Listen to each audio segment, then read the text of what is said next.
Ah. Merci, Monsieur le Président de l'Assemblée nationale, Monsieur le Premier ministre, Mesdames, Messieurs les membres du gouvernement, chers collègues, assalamu alaikum wa rahmatullahi wa barakatuh. Monsieur le Premier ministre, nous savons que l'emploi est l'une des préoccupations majeures, pour ne pas dire prioritaire, de tous les gouvernements. Monsieur le Premier ministre, nous savons que l'emploi est l'une des préoccupations majeures, pour ne pas dire prioritaire, de tous les gouvernements. Les gouvernements se font et se défendent en fonction du taux de chômage de leur population. Ceci est aussi valable pour notre pays. Nous devons donc d'être vigilants. À ce titre, le département du travail a organisé le 28 novembre et le 29 novembre 2010, sous le patronage du président de la République, la première édition du Forum des jeunes pour l'emploi. Cet atelier avait mis en évidence la nécessité de soutenir et d'accompagner l'entrepreneuriat des jeunes. Or, depuis cette date, l'exercice n'a pas été retiré. Pouvez-vous nous dire, Monsieur le Premier ministre, les résultats issus de cette édition? Je pense que cette action initiée par le chef de l'État doit être renouvelée.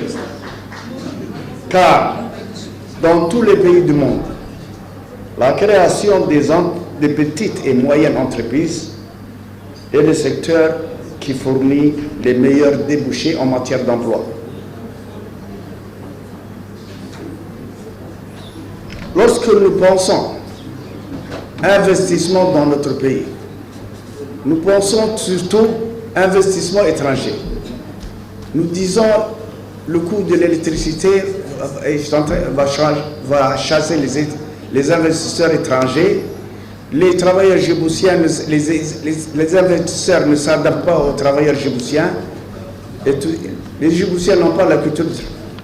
Mais, Monsieur le ministre, pourquoi ne pas chercher, pourquoi le gouvernement ne cherche-t-il pas à inciter les Djiboutiens à investir dans leur pays?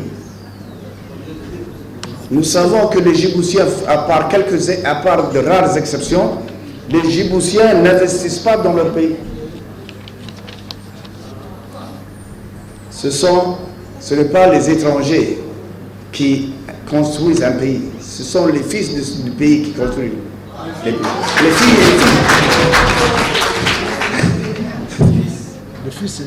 et les fils et les filles du pays qui construisent.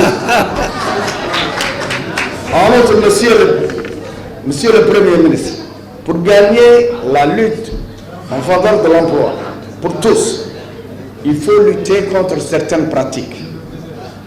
Il faut prévoir les clauses obligeant les sociétés étrangères opérant sur le territoire national à embaucher des travailleurs djiboutiens. Il faut les contraindre.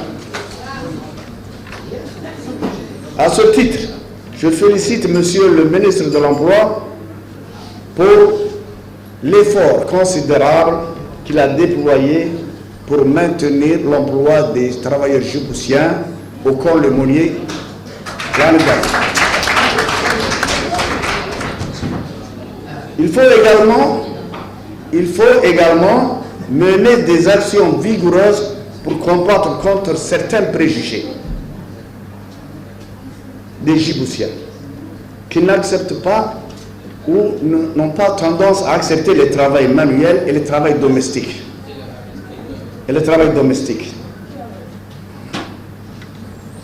Enfin, je crois qu'un travail de sensibilisation et de campagne du gouvernement est nécessaire pour inciter les Djiboutiens à travailler pour les Djiboutiens dans leur pays.